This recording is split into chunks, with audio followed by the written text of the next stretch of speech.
You are Mr. Prowler. No, yes, sir. Is it, did I say it right? No. Prowler, is it Prowler? Yes, sir. Sir, you're charged with criminal trespass. You are facing up to 6 months in jail and or a $2,000 fine. We are going to do probable cause. You have the right to remain silent. Anything you say can or will be used against you. You have the right to have an attorney present. If you cannot afford one, one will be appointed to you, sir. Yes, Judge. On December 30th, 2024, the officer was dispatched to a doctor's office in Harris County, Texas, in regard to a criminal trespass. The officer made contact with the complainant and the witness, and the complainant and the witness stated the defendant had an appointment at the doctor's office several hours prior, was asked to leave, and the defendant stated he was not going to leave. The officer found the defendant and the complainant, and witness pointed to him stating that that was the defendant. The officer told the defendant he needed to leave or he would be arrested, to which the defendant refused, stated, "Let's do this," and turned around, putting his hands behind his back. This case might look simple at first glance, but don't be fooled. What starts as a routine trespass charge quickly turns into a tense legal standoff involving patient rights, authority limits, and a judge trying to prevent things from spiraling out of control. A man refuses to leave a doctor's office, but claims he had every right to be there. So, who's actually in the wrong here, the patient or the system? And more importantly, how far can a facility go in revoking someone's access? Stay locked in, because this one takes a surprising turn.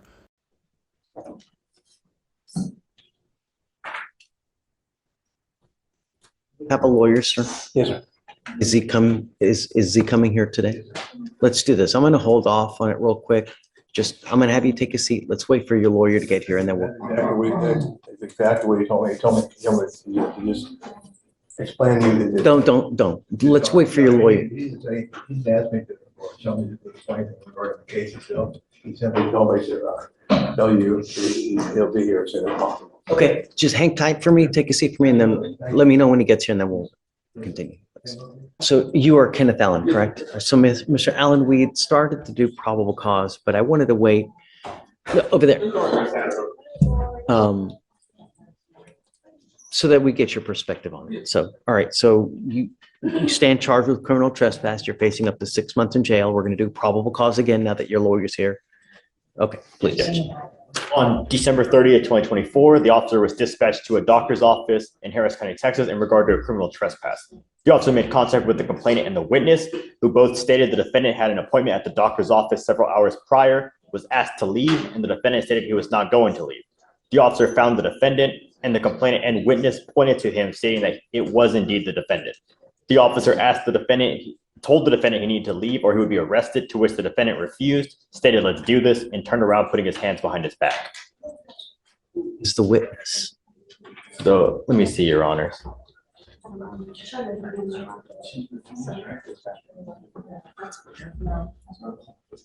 I mean, he had authority to be there, and I know that you can revoke that, when you overstay your welcome. Yes, right? Judge. So the complainant is the office manager and the witness is security guard. Okay. Did you want to add anything? Well, Judge, my issue is he's been at that facility for years, and he has 3 separate doctors within the same UT facility, and he was there for his doctor's appointment. And there's some contention as far as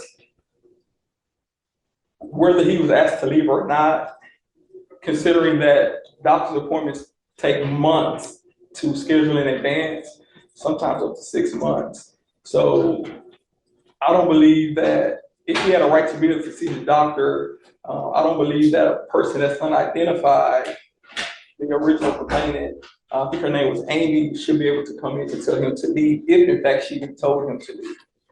So I think I know, I guess here we have an office manager that's telling him to go, refuses to, so then the security gets involved. Yes, Judge. And then he still refused to leave once security got involved. And we contacted the complainant as well, and to add You have spoken to the complainant? Yes. Oh, okay, tell me. And the complainant said that the defendant was sitting in the lobby after his visit, and the reason he was asked to leave is because they had a prior incident where they investigated him doing some inappropriate conduct, and that's why they asked him to leave after his visit had concluded, and then he refused to leave. All right. This is where things get interesting. The entire case now hinges on one key legal concept: authority versus revocation of access. Yes, the defendant originally had a valid reason to be there. He had an appointment, but once the office manager tells him to leave, legally, that permission can be withdrawn. That's where trespass comes into play. Now, here's the twist. The defense is arguing confusion. Multiple doctors, same facility, unclear authority, and honestly, that's not a weak argument. If you were in his position, being told to leave by someone you don't even recognize, would you comply immediately or question it? Let me know in the comments. This is where opinions split hard. Do they still want him not to go over there?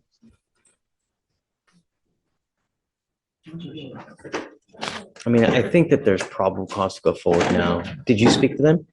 Tell me. They said he's no longer a patient. No longer a patient. Okay.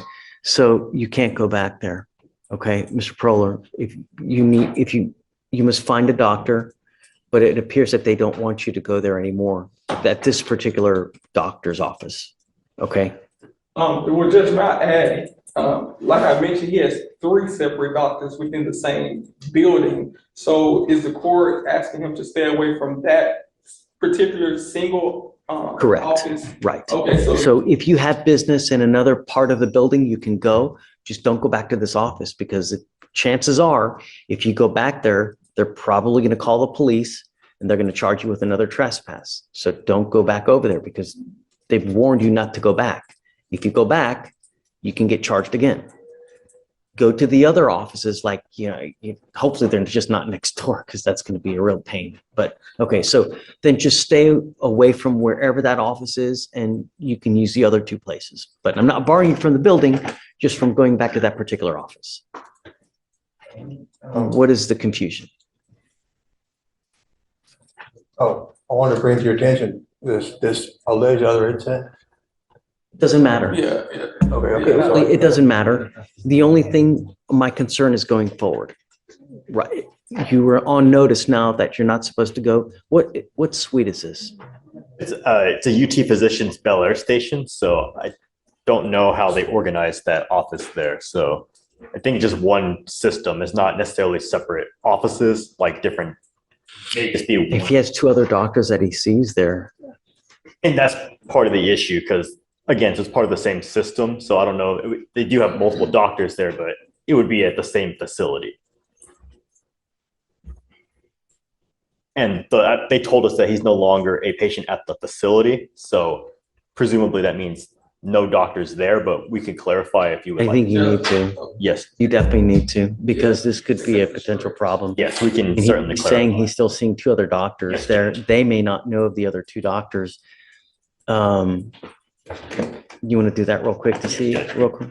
Can you give me 5-10 minutes? Let me see. So, hey, Alex, also see, I mean, are there different, in most like buildings, there's suite 101, 102, 201, 202. How do they do it over there? Yes, Is it Judge. by like We'll see how they the organize. suite, and then Yes, Judge.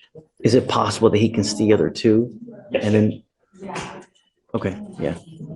So they've verified that counsel has verified that he's seeing another doctor at that facility. Okay. So what we'll do, like I said, you are on notice of what you can and can't do. We don't want you to go to the complaining witnesses in this over there, wherever they may be, wherever their office is. You understand? You can see your doctor if you have another doctor there, but I don't want you to have contact with these people here. If I understand you correctly, Judge, I can continue doctor's appointments there, but don't. How is the facility divided up? This building is not the best building to have doctors in, to be perfectly honest with you. But you get off the elevators or stairwell, whatever route you choose, and it kind of wings off. Let's say. Is there a possibility that you're going to run into these people? The same floor, separate floors. Yeah, I'm sorry. Under what circumstances, Judge?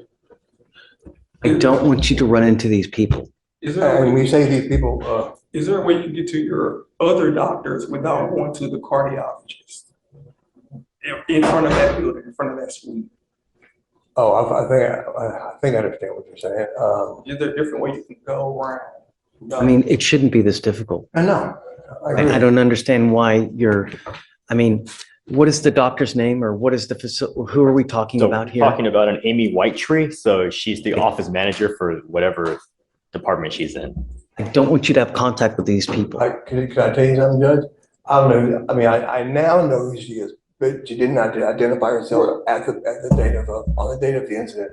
Okay. And she didn't have a UT badge or anything. Some woman came and talked with me. Now I understand she has a name. And I sure would like to hear the complaint of the name, if that's okay with you all. I don't want any more issues.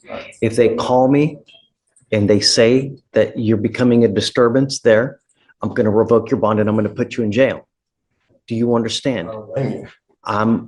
I don't want to make this any more difficult than it is. You know what you can, you know what you can't do. The condition of your bond is you're not to have any contact with the complaining witnesses in this case, not to go where they work. They don't want you to go where they work. That's it. If we get wind that there's any issues, only one thing's going to happen. You know what you can and can't do. I just don't know how else to explain it, I but understand. Sure, that's Yeah. pretty clear. And that'll be the only condition, Judge. This is his first contact with law enforcement. He's a retired captain of the Houston Fire Department for 22 years. okay. So he's not gonna be in trouble whatsoever. It's still misunderstanding. Yeah, and if it gets to the point where you may need to find another doctor because it becomes impossible for you not to run into them, but you're the one that's on bond for this case, right? We'll give you as much as we can, but I just don't want any more problems. I don't want them to live in fear. I don't want them to live in, oh my God, is he going to come back? No, we've told you what the expectations are. That's it. Okay. If you have any questions, you've got a lawyer. He can help you out. If there are any issues that arise in the future, you can always come back here. We have an open door policy. So we're always here for you, whatever you may need. Don't take matters into your own hands and just be good. That's it. We'll have conditions for you to sign after you're done with that. Then you're on your way. Thinking appearances are way for. Correct. Okay, So thank you. because you have a lawyer, I will waive your appearance. You don't have to waste your time coming to court here, but you must stay in touch with counsel and he will tell you when you have to come back to court. Sure. If he tells me that you've gone AWOL and he can't get a hold of you, you're not answering phone calls or text messages, that's when we revoke bonds. You pick up a new case, I'm going to revoke the bond. Okay? All right, guys. All right. So they're going to have it filed, we'll have you sign it, and then you're on your way. Okay. Of course. Thanks.